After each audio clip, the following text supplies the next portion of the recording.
What I love about TV these... I don't know if it's recording.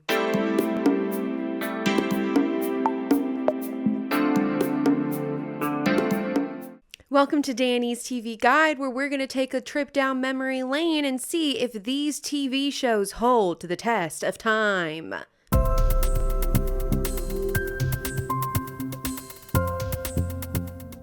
Let's start with Scrubs. Did I watch it back in the day? Yes. Did I necessarily want it to come back? No. Will I eat it up? I guess, yeah. If you haven't heard of it, it's basically a medical drama. But what if a medical drama was humorous? What if it was funny forward? And it is. It's a good time. I enjoy it. Your president, their bus jumped a median. I got you these. 2 Chiefs. Oh my God. I know, my littlest made them for us. Mine's chocolate, yours is vanilla. I'll take brown. We're gonna need a secret handshake. Well, I worked on that at 4 o'clock in the morning. You ready? This is how it goes. We go 2 Chiefs, high five, bring it down. And then jazz hands if we have time. Sure.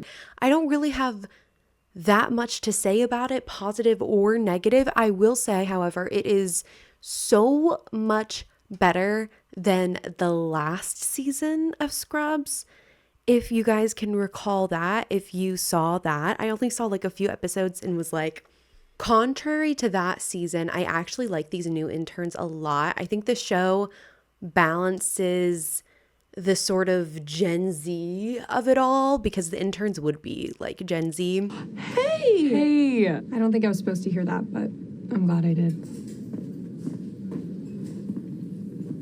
I'm sorry, I get secondhand embarrassment and I need a minute. There is like an influencer intern who they had to make very likable in the sense of like, she's endearing. She's not doing social media just because she likes social media. She's doing social media to pay her bills, which is funny because like, why can't she just do social media because she likes social media? You know what I mean? Like, they always have to make it like morally right. Is what I do silly? Sometimes. Have guys offered to buy my socks after a 36-hour shift? All the time. Ew. Thankfully, I haven't had to go there, but the money I've made from brand partnerships has helped me pay off every single medical school loan. You've got no loans? Mm-hmm. Damn. I love the surgical interns. I think they're precious. I think they're cute. I think that it's bringing out Turk's girl dad, which is precious because apparently he has 1 billion daughters. I want Amara to do the surgery. No. Dr. Turk, look, you and I already have the confidence to go for what we want, but Amara needs some of that. And as her mentor, it is on you to help her. You tricked me. I wish there was more of Dr. Cox, and I wish that there was more of the janitor. They have their little appearances, but I wish they would have come back for the full thing. The show kind of lost its meanness, which is something that I've seen that a lot of like renewals or like shows that come back have done, is they try to deal with the wokeness of it all, which I feel like current shows don't really deal with. Like Abbott Elementary is not up your butt about being woke or like being too mean. Like they're very mean on Abbott Elementary, but I feel like Scrubs makes a good job of like balancing it by using Vanessa Bayer, I don't know. I love her. I'm obsessed with her. Put her in anything, I'm there. She plays like an HR character, which at first I was like, let's just say I wasn't always a saint. I used to do a lot of... I'm not resisting! But I like that her character is a little crazy. She's a little bit of a nut job, and I find that endearing. She's like my favorite. She's so funny. Karla and Elliot, I can't put my finger on it. I'm not necessarily upset with how they treated the women in the show, but I'm also not like thrilled about it either. I'm kind of neutral. I'm kind of just gonna let it pass and be like, okay, I guess. The main villain of the show that I guess is like replacing sort of Dr. Cox, and I can't remember what the head of surgery or the head like of the hospital was back in the old show, and the janitor, the meanness, is like this new character that sort of plays the villain that's like mad at JD because JD got the job over him, and he's just like kind of, I don't know, he's fine. You haven't worked at a hospital in over 15 years, and you think you can prance in here like a gay little reindeer ready to lead Santa's sleigh, even though Rudolph was there before you. Rudolph worked harder, and Rudolph deserves it more. I'm guessing you're Rudolph. For me, it's just like I don't really understand his motives that much. Like, okay, somebody else got promoted above you. Now you're going to do this whole thing. Like, it just doesn't totally play for me. He is funny at some points. Some points it does get me going. It does make me hee hee ha ha. But yeah, overall for me personally, it's mid. It didn't do anything bad. It's not coming after you. It's not funny. I just don't think that it was needed. I was fine with their cell phone commercials. You know what I mean? But if you love Scrubs, here's what I'll say. If you've never seen Scrubs before, you watch the original, okay? And if you feel like, oh my God, I need more, then go to the reboot. If you loved Scrubs in the past and you want to watch the reboot, watch the reboot. If you're like, I'm looking for something to watch, and I'm not in tune with the Scrubs and multiverse, would I tell you to watch this? No. What a glowing review.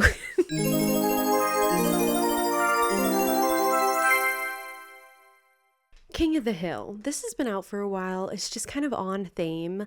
I don't have my notebook. We're flying free based on just my memory of that first season of the reboot. If you don't know what King of the Hill is, I guess I can try to explain it to you. It's near and dear to my heart because I am from Texas, but it's a family in North Texas. It's not said to be North Texas, but it is North Texas. A suburb of North Texas, not real. Can I say North Texas again?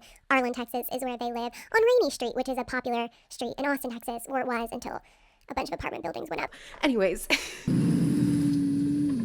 Muhammad, if I were you, I'd get that idol checked. I was so excited for the show to come back. And I did enjoy it. I love that Bobby's a chef.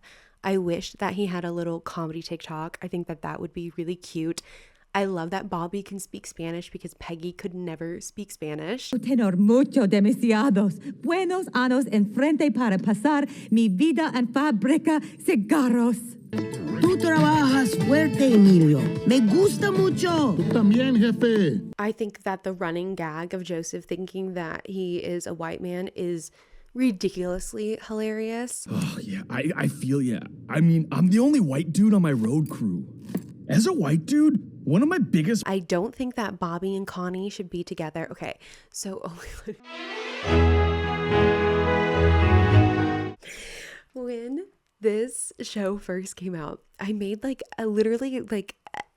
an innocent, innocuous TikTok about how I should be hired for King of the Hill because I would love to be who wouldn't shoot their shot for King of the Hill. I was like, I'm literally from Texas. I would love to be Bobby Hill's girlfriend. So I did a little southern twang. Bobby. Oh no, I think it's sweet you took Connie to prom. That's wonderful. Somebody commented and was like, Bobby deserves to be with Connie, not some Walmart version of Peggy. First of all, don't come for Peggy. I love Peggy. Let's talk about Peggy. Peggy is insane. Absolutely. She is pompous. She has a huge ego, but there is something about a woman who really does think that she is hot shit. There's something endearing about it. The fact that her neighbor is this blonde bombshell who's literally on TV, and to her core, Peggy believes that she's hotter than her. I love Peggy. I think she's so funny. If you ask me, fives should be rare in this world. We sure are. I do not want to be conceited, but I have been told my whole life I'm a 5. It would be an honor to be a second-rate Peggy. Okay? Can you believe? I was like, first of all, didn't realize that we took this all so seriously. Calm down, Savannah. Slow down. Also, again, I don't think that Bobby should be with Connie.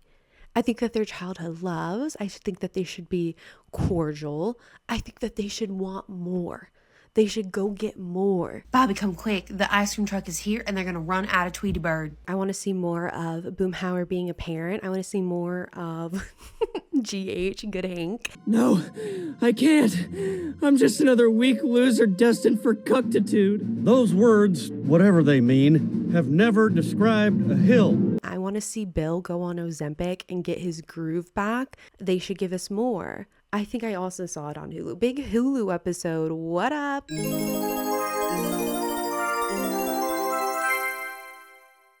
Malcolm in the Middle. Life is still unfair. Top Dani pick.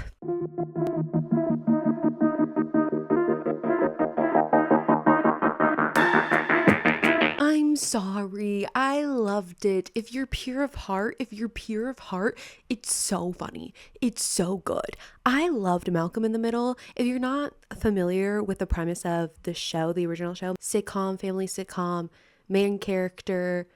Oh my God. Hold on. What is the show about? Classic middle income family sitcom, right? Okay, Malcolm is the middle child, Malcolm in the Middle, also middle of the economic. Get it? They really did make it feel like the old show, the cutaways, the talking to the camera. I think that the daughter character, Leah, picked that up very well. She's supposed to basically have like Malcolm's personality. I think that it worked really well. I found her very charming and very endearing. I really, really liked her. Just so you know, I don't cry like this all the time. I also do depressed apathy, paralyzed embarrassment, and impotent fury. It's a rich inner life. I was really rooting for her, really rooting for Malcolm. Malcolm is sort of hiding his daughter from his family. His family has no idea because he doesn't like the kind of person that he becomes when he's around his family, which I think is like very relatable and very, very true. Like nobody can get under your skin quite like your family can. And I think that anybody can relate to that. And the show shows it in a really obviously like dramatized way and harkens to the original show in a lot of ways.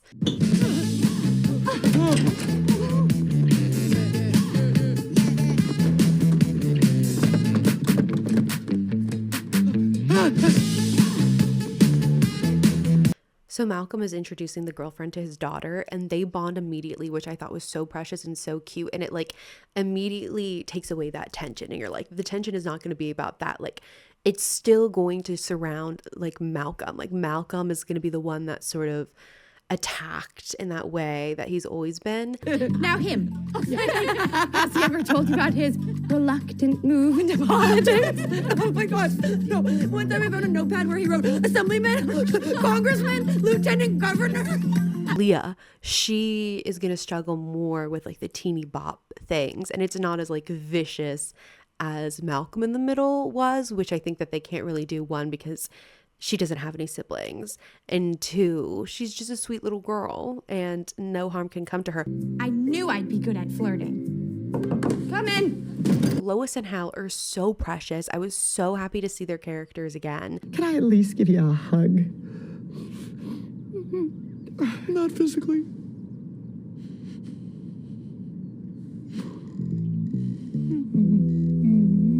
Obsessed.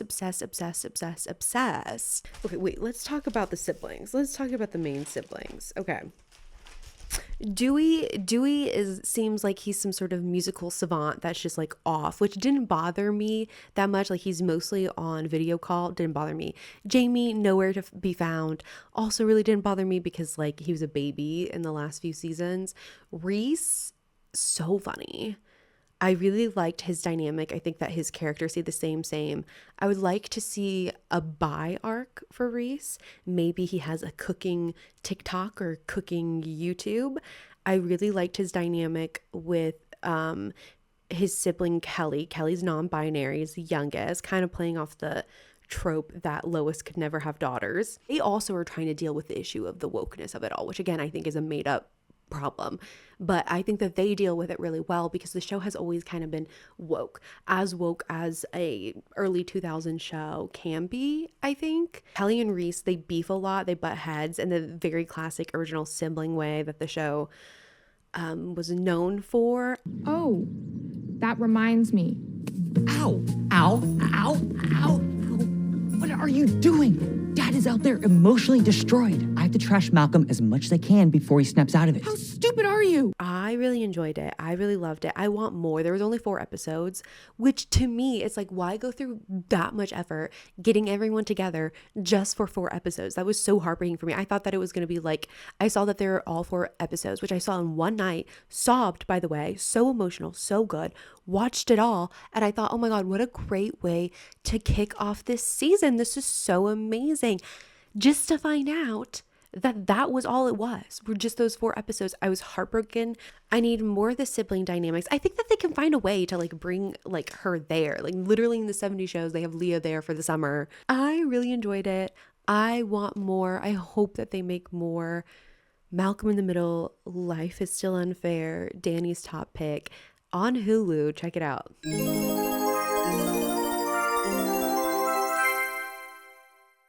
Thank you for watching. If you guys have watched any of these reboots, let me know what you think below, what you like, what you didn't like, what you would want to see more of, what you never want to see ever again, and let me know what you're watching. I'm always looking for something new. I will see you guys next time. Threat.